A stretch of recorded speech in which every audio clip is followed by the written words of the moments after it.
泽连斯基在慕尼黑安全会议上甚至还暗示可能会恢复乌克兰的核地位。他威胁说，如果乌克兰得不到安全保证，基辅将认定布达佩斯备忘录无效，而乌克兰可能会重新考虑放弃核武器的决定。根据乌克兰、俄罗斯、英国和美国领导人在1994年12月5号签署的布达佩斯备忘录，乌克兰销毁了核武库，而俄罗斯、美国和英国承诺保证乌克兰的安全。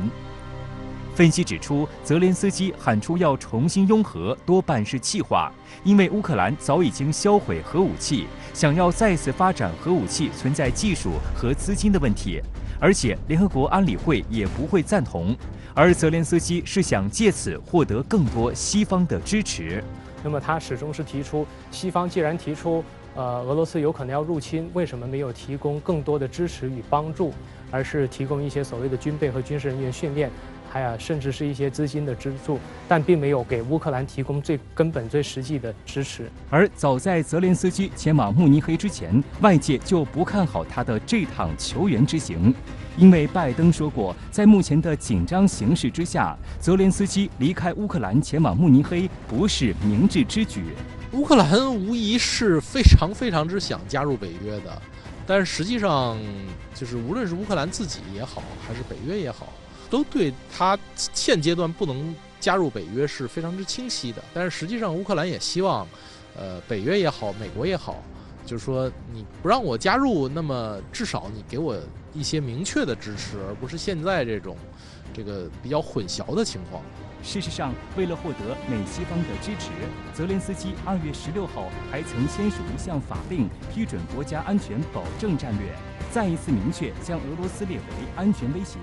意在向西方发出投名状，更进一步导向西方。美国武装部队防御准备状态警报系统官网2月21号显示，当前警报评估等级已经达到3级。美国武装部队防御准备状态警报系统是一个私营开源情报机构，用于监测军事准备状态、恐怖分子以及针对美国的核威胁。1级为最高级别，相当于战争状态或核威胁。历史上有3次达到3级警戒，分别是1962年古巴导弹危机、1991年海湾战争和2001年的911袭击。波兰国防部长布瓦什恰克2月21号在社交媒体发文称，不久前抵达波兰的美国士兵开始在乌克兰边境附近进行演习。此前，德国联邦国防部发表通报称，应北约欧洲盟军最高指挥官沃尔特斯的要求，在与盟军密切协调之后，德国将提高北约快速反应部队辖下德军的战备等级。